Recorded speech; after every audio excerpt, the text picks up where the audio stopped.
Hello guys, welcome back. आज मैं discuss करने वाला हूं एक नया डिसीज जो कि बहुत ज़्यादा इंडिया में तेज़ी से फैल रहा है, जिसका नाम है ब्लैक फंगस म्यूकरमाइकोसिस। ये कोरोना वायरस से ठीक हुए पेशेंट में बहुत ज़्यादा तेज़ी से हो रहा है। उसके होने का रीज़न ये है कि कोरोना वायरस को जब हम ठीक करते हैं, यानी कोविड की जो हम ट्रीटमेंट लेते हैं, उस ट्रीटमेंट में हम बहुत सारे स्टेरॉइड्स का यूज़ करते हैं, जिनमें कॉमन स्टेरॉइड्स आते हैं टूसिलिजुमोल या फिर आइटोलिजुमोल। ये सारे जो स्टेरॉइड्स होते हैं हमारी इम्यूनिटी को बहुत ही ज़्यादा तेज़ी से वीक कर देते हैं। अब जो फंगस के स्पोर्स होते हैं वो एनवायरनमेंट में हर जगह मौजूद होते हैं और ये हर जगह पहुंच जाते हैं, लेकिन जब हमारी बॉडी के अंदर ये नॉर्मली जाते हैं, हमारी बॉडी की इम्यूनिटी इन स्पोर्स को किल कर देती है और ये हमारी बॉडी के ऊपर असर नहीं कर पाते।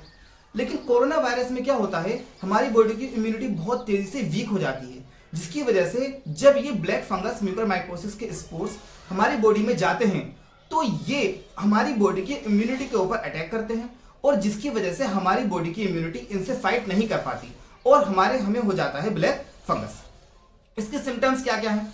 इसके सिम्टम्स होते हैं हेडेक, सबसे पहले यहाँ पर सर में बहुत ज़्यादा से दर्द होता है, नेजल डिस्चार्ज होने लगता है जो कि ब्लीडिंग के थ्रू होता है, ब्लड आने लगता है और ब्लैक और ब्राउन कलर का डिस्चार्ज भी होने लगता है नोज से।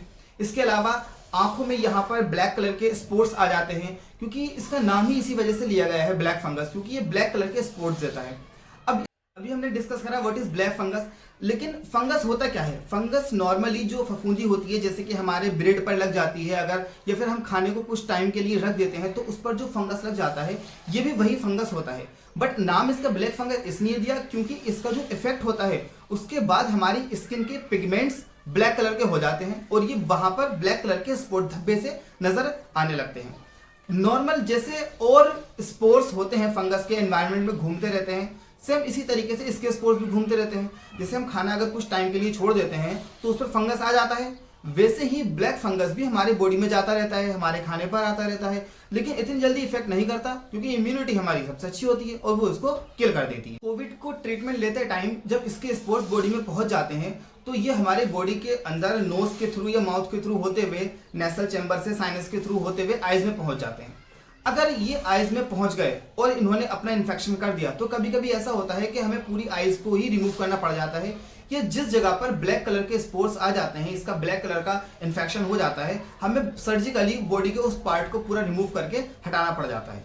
फिर आता है हम इसके किस तरीके से प्रिकॉशंस ले सकते हैं, इसके रोकथाम के क्या उपाय हैं। इसको रोकने के लिए सबसे पहली चीज अपनी इम्यूनिटी को बूस्टअप करना, सबसे ज्यादा अपनी इम्यूनिटी का ध्यान रखना, क्योंकि नॉर्मल लोगों में ये नहीं होता।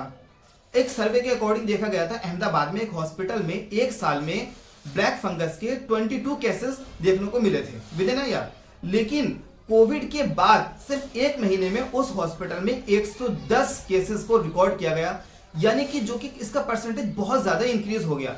लेकिन वो 110 पेशेंट सारे ही कोरोना के ठीक हुए थे। म्यूकरमाइकोसिस जो सबसे ज्यादा पेशेंट्स में होता है वो होता है डायबिटीज के पेशेंट्स में, क्योंकि डायबिटीज में स्टेरॉइड्स की वजह से शुगर का लेवल बढ़ जाता है और शुगर का लेवल इंक्रीज होने की वजह से हमारी बॉडी की इम्यूनिटी कम हो जाती है। जब इम्यूनिटी कम हो जाती है, इसके स्पोर्स बॉडी में एंट्री करते ही अपना असर दिखाना शुरू कर देते हैं। अब इसको रोकने के लिए हमें सबसे ज्यादा जरूरी है कि अपने आसपास की जो नमी वाला जगह है उसको हटाना।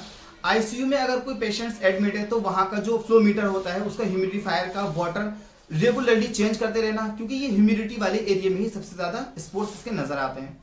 और इससे बचने के लिए हमें प्रॉपर तरीके से जो कोविड के प्रिकॉशंस लेने होते हैं, मतलब हाथों को धोना, हैंड सैनिटाइजर यूज वगैरह, ये सारी चीजें हमें इसको रोकने के लिए भी करनी पड़ती हैं। अब लास्ट में आता है कि क्या इसका ट्रीटमेंट है। तो फंगस का ट्रीटमेंट जो हम एंटी फंगल टैबलेट्स या इंजेक्शंस लेते हैं वो इसी के ट्रीटमेंट में भी यूज होती हैं, लेकिन जो सबसे ज़्यादा इफेक्टिव एक इंजेक्शन होता है जो कि हम इसमें म्यूकरमाइकोसिस में लेते हैं, उसका नाम होता है एम्फोटेरिसिन बी, जिसकी आजकल मार्केट में बहुत ज़्यादा शॉर्टेज है। इस इंजेक्शन के अलावा अगर हमें ओरली मेडिसिन लेनी है तो उसके लिए हम पोसाकोनाजोल या फिर आइसाविकोनाजोल भी ले सकते हैं, ये हमें ओरली लेनी होती है। लेकिन एम्फोटेरिसिन बी जो है वो हमें इंजेक्शन के थ्रू एंटी वेनस लेनी पड़ती है।